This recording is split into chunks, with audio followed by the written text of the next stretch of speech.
മുഖ്യമന്ത്രി സ്ഥാനത്തേക്ക് കോൺഗ്രസ് എന്തുകൊണ്ട് വനിതകളെ പരിഗണിക്കുന്നില്ലെന്ന ചോദ്യവുമായി സിപിഐ നേതാവ് ആനി രാജ. രാഷ്ട്രീയത്തിൽ പരിചയസമ്പത്തുള്ള ഒട്ടേറെ സ്ത്രീകൾ വിജയിച്ചു വന്നിട്ടുണ്ടെന്നും മുഖ്യമന്ത്രി പദത്തെക്കുറിച്ചുള്ള ചർച്ചകൾ വെറും 2-3 പുരുഷന്മാരെ മാത്രം കേന്ദ്രീകരിച്ച് നടത്തുന്നത് ജനാധിപത്യത്തിന് ചേർന്നതല്ലെന്നും അവർ മാധ്യമങ്ങളോട് പറഞ്ഞു.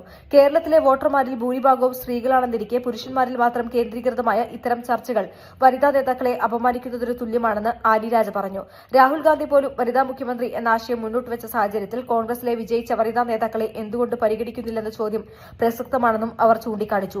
ഇടതുപക്ഷവും ഇത്തരം ഉയർന്ന പദവികളിലേക്ക് സ്ത്രീകളെ പരിഗണിക്കുന്നതിനെക്കുറിച്ച് ഗൌരവമായി ആലോചിക്കേണ്ടതുണ്ടെന്നും കാലം മാറിയതിനനുസരിച്ചുള്ള മാറ്റങ്ങൾ പാർട്ടികളിൽ ഉണ്ടാകണമെന്നും അവർ വ്യക്തമാക്കി. ശൈലജ ടീച്ചറെ പോലെയുള്ള നേതാക്കൾ ഉണ്ടായിട്ടും ഇടതുപക്ഷം ഒരു വനിതാ മുഖം ഉയർത്തിക്കൊണ്ടുവരുന്നതിൽ പരാജയപ്പെട്ടോ എന്ന ചോദ്യത്തിന് അത്തരം കാര്യങ്ങൾ പാർട്ടി വേദികളിൽ പരിശോധിക്കപ്പെടേണ്ടതാണെന്ന് ആനി രാജ മറുപടി നൽകി.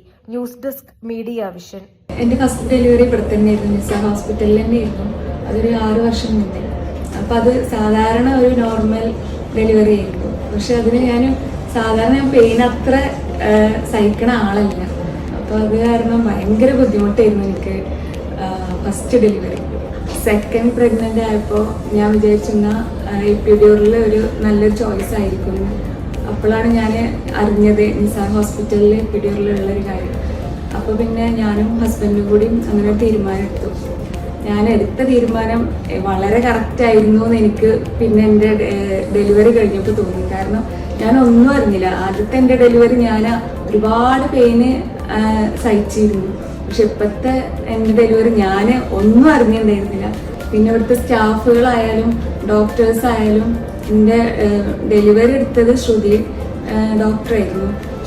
ഡോക്ടർ ഒരുപാട് നന്നായിട്ട് കോപ്പറേറ്റ് ചെയ്തിരുന്നു എന്നോട്. എന്നെ പോലെ തീരെ പെയിന് സഹിക്കാൻ പറ്റാത്ത ആൾക്കാരാണെന്നുണ്ടെങ്കിൽ എപ്പിഡ്യൂറിലാണ് അവർക്ക് ഏറ്റവും നല്ല ചോയ്സ് എന്ന് ഞാൻ പറയും.